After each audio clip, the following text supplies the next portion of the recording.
नमस्कार, मैं हूं पवन त्यागी।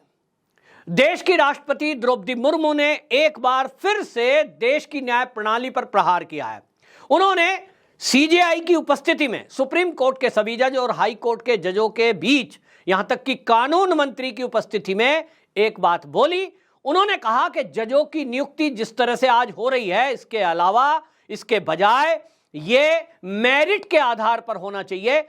और ये द्रौपदी मुर्मू जी ने कहा कि ऐसा सिस्टम बनाया जाए जिसमें विभिन्न पृष्ठभूमियों से जजों की नियुक्ति हो, प्रक्रिया मेरिट आधारित हो, प्रतियोगी और पारदर्शी हो। उन्होंने आगे कहा कि ऑल इंडिया जुडिशियल सर्विस की व्यवस्था बनाई जा सकती है, जिसके तहत प्रतिभावान युवकों को चुना जाए। जो बेंच में सेवा देना चाहते हैं उन्हें देश भर से चुना जाए, ताकि प्रतिभाशाली युवकों का एक समूह तैयार हो। आपको बता दें, उन्होंने ये जो बात बोली है कि एक ऐसा प्रक्रिया बनाई जाए ऑल इंडिया जुडिशियल सर्विस, और इसके जरिए पूरे देश से जो कानून के जानकार हैं, जो कहीं ना कहीं वकील की प्रैक्टिस करते हैं, लेकिन आप देखें कि इस कोलिजियम सिस्टम के चलते एक काबिल से काबिल वकील, अगर उसकी पहुंच राजनीतिक में नहीं है, अगर उसकी पहुंच किसी जज तक नहीं है, वो उनके परिवार से संबंधित नहीं है, तो वो कभी भी जज नहीं बनता। ईमानदार वकीलों की तो हालत ये है, और इसीलिए कोलिजियम को बराबर बढ़ावा दिया जा रहा है। लेकिन अब यह सरकार है कि बार बार इस कोलिजियम पर प्रहार कर रही है। तो द्रौपदी मुर्मू जी ने जिस तरह से खुले शब्दों में कह दिया कि भैया, इसमें ऑल इंडिया जुडिशियल सर्विस बनाई जानी चाहिए, पूरे देश से चुनाव होना चाहिए, वर्तमान जो स्थिति है इसको बदला जाना चाहिए। और उन्होंने एक और कहा कि जो न्याय है इसके रास्ते में आम लोगों के आड़े पैसा और भाषा आ रही है, ऐसी चीज नहीं आने चाहिए। संविधान एक लिखित दस्तावेज है, उसे अमल में लाया जाए तभी ये जीवित रहेगा। द्रौपदी मुर्मू जी के इस बयान से पूरी न्याय प्रणाली में जो जुड़े हुए जज हैं और इन सब में खलबली मच गई है, क्योंकि द्रौपदी मुर्मू जी ने दूसरी बार इन जजों को टोका है। पहले उन्होंने कहा था कि इसी तरह पैसे के बल पर कुछ लोग न्याय प्रणाली में अपना काम करा लेते हैं, लेकिन गरीब आदमी तक ये पहुंच नहीं है। गरीब आदमी लंबे समय तक जेल में सड़ रहा है, जबकि उसकी गलती भी ना हो, जमानत तक नहीं मिल रही है। इसी तरह अब जज साहब के सामने, सीजेआई के सामने द्रौपदी मुर्मू जी ने ये जजों की प्रक्रिया पर, नियुक्ति पर जो सवाल उठाया है, इससे एक नई बहस को जन्म मिला है। मोदी सरकार के इरादे बिल्कुल स्पष्ट हैं। इस पर राष्ट्रपति जी का भी ये कहना कि न्याय प्रणाली पारदर्शी होनी चाहिए और इसके लिए कोई एक सिस्टम बनाया जाना चाहिए, ये साफ इशारा कर रहा है कि द्रौपदी मुर्मू जी जो देश की राष्ट्रपति हैं, वो अब नहीं चाहती कि कोलिजियम सिस्टम जारी रहे। वो चाहती हैं कि एक ऐसा सिस्टम बने कि आम आदमी भी जो कानून का जानकार है, चाहे वो गरीब का बेटा क्यों ना हो, उसकी रिश्तेदारी में कोई जज ना हो, वो एक एग्जाम दे और एग्जाम पास करे तो जज बन जाए। देखते हैं इसका कितना असर रहता है। लेकिन द्रौपदी मुर्मू जी के इस बयान से पूरे न्याय सिस्टम में एक खलबली तो मची गई है, और इसलिए देश की राष्ट्रपति द्रौपदी मुर्मू ये बताने की कोशिश कर रही हैं। और आपको बता दें कि कानून मंत्री जो अर्जुन राम मेघवाल है, उन मेघवाल जी ने भी संविधान दिवस के उपलक्ष्य में बाकायदा सुप्रीम कोर्ट के सभी जज और सॉलिसिटर जनरल, हाई कोर्ट के जजों की उपस्थिति में ये बताने की कोशिश की कि बाबा साहब भीमराव अंबेडकर जी ने जो संविधान बनाया, जो कि इस देश में सबसे ऊपर है, वो संविधान बनाने के लिए भी संविधान की सभाएं बनाई गई थी, जिसमें आम लोगों की सहभागिता थी। और उस आम लोगों की सहभागिता के अलावा बाबा साहब भीमराव अंबेडकर जी ने यह भी व्यवस्था की थी कि संविधान सभा ने जो ये प्रस्ताव पास किए हैं कि हमारे देश का कानून वैसा हो, तो किसी को भी अगर इस पर आपत्ति है तो वो अपनी आपत्तियां दर्ज करा सकता है।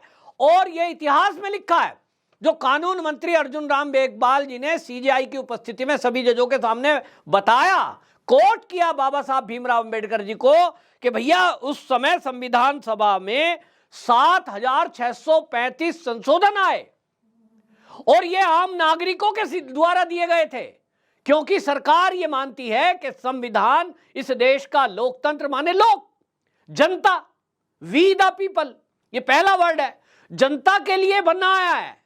और जनता के लिए जब कानून बनना है तो जनता की सहभागिता जरूरी है, और जनता के प्रतिनिधि अगर उस पर बात नहीं करेंगे तो कौन करेगा। और इसलिए अर्जुन राम मेघवाल जी ने, कानून मंत्री ने, राष्ट्रपति जी की मौजूदगी में यह बताया कि भैया, ये जो है संशोधन आए 7,635, जिसमें 2,437 संशोधन ऐसे थे जिस पर विस्तृत चर्चा हुई, और यह चर्चा बाबा साहब भीमराव अंबेडकर जी ने करवाई कि भाई बाकी तो ऐसे नहीं है, बाकी छुटपुट हैं, लेकिन जो संशोधन पब्लिक की तरफ से आए हैं उसमें 2437 ऐसे हैं जिस पर वाकई में विस्तृत चर्चा करने की आवश्यकता है कि इनको इंप्लीमेंट किया जाए या नहीं, ऐसे किया जाए या वैसे किया जाए। तो बाबा साहब भीमराव अंबेडकर जो संविधान समिति के चेयरमैन थे, उन्होंने फाइनल किया और वो कहते हैं कि जनता पहले है।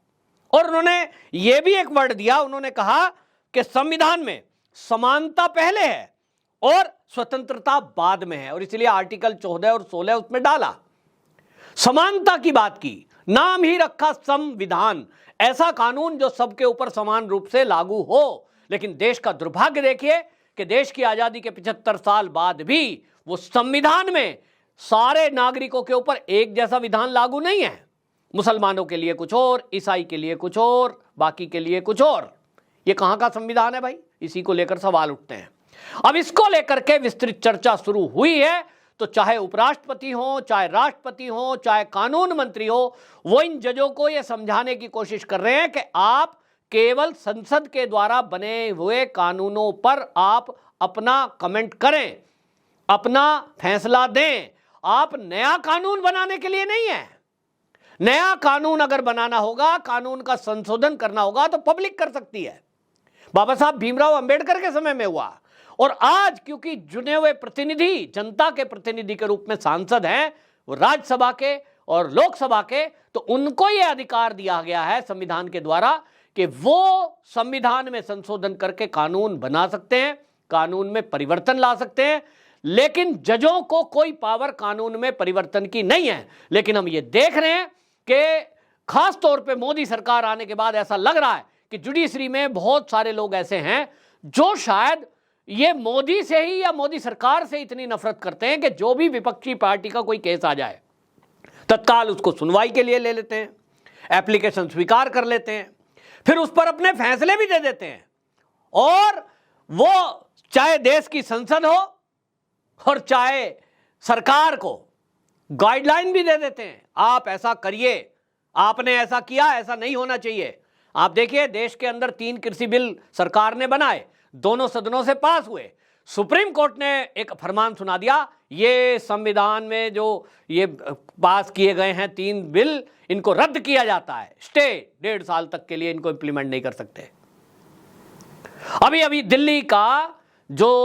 दिल्ली का अधिनियम है, उसको लेकर के दिल्ली सरकार और एलजी में जो टकराव हुआ वो सुप्रीम कोर्ट पहुंचा। सुप्रीम कोर्ट ने ही कहा कि इस पर सरकार कानून बनाए, तो दिल्ली अध्यादेश अधिनियम वो एक कानून बनाया गया, और वो भी दोनों सदनों से पास हुआ। उसके बावजूद भी आप देखिए कि वो चीफ सेक्रेटरी की नियुक्ति को लेकर केजरीवाल सुप्रीम कोर्ट पहुंचते हैं, और सुप्रीम कोर्ट तुरंत उसकी एप्लीकेशन लेता है, और एप्लीकेशन लेने के बाद सुप्रीम कोर्ट उस पर फैसला सुना देता है कि हम केंद्र सरकार को, गृह मंत्रालय को कहते हैं कि 3 लोगों की समिति बनाए, जिसमें अध्यक्षता कौन करेंगे, तो फैसला जो है वो केजरीवाल करेंगे। मतलब दोनों सदनों से सदन में पास होने के बाद कानून बन गया। आपने ही कानून बनाने को कहा था, और अब जब कानून बन चुका कि आईएएस और आईपीएस और दानिश अधिकारियों की नियुक्ति, ट्रांसफर, पोस्टिंग का अधिकार फाइनल फैसला एलजी करेंगे, फिर चाहे केंद्र सरकार करेगी। आज केजरीवाल जी कह रहे हैं मुझे ये वाला चीफ सेक्रेटरी नहीं चाहिए।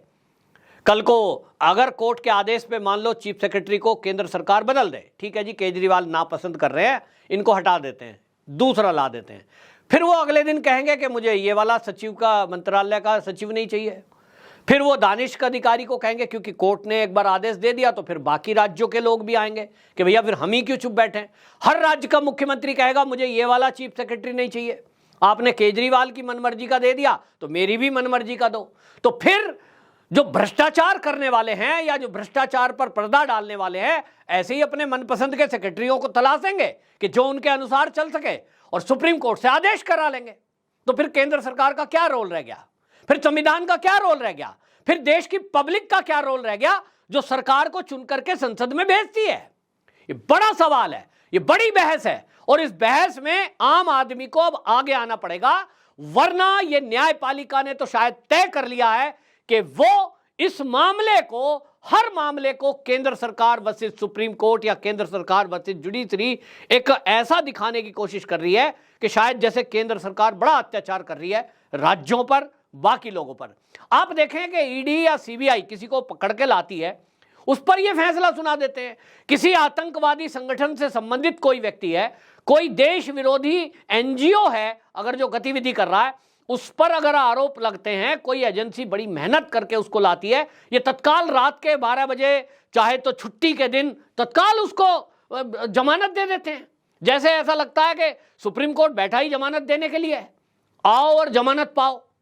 लेकिन कंडीशन होनी चाहिए। ऐसा लगता है कि आप बीजेपी के ना हो, आप हिंदू ना हो, हिंदुत्ववादी ना हो, आप सनातनी ना हो, बाकी आप वामपंथी हैं, आप कांग्रेस से संबंधित हैं, विपक्षी दलों के नेता हैं, फिर चाहे आप कोई और ग्रुप में नाम नहीं लेता हूं, आप आइए देखते हैं कई मामलों में, एक नहीं अनेक मामलों में। और इसीलिए ये बहस छिड़ी है, पब्लिक में गुस्सा है, और इस गुस्से को यह भी जनता कह रही है कि अगर मोदी जी ठीक नहीं कर पाएंगे तो किसी में ताकत नहीं है कि इस न्याय प्रणाली को ठीक कर पाए।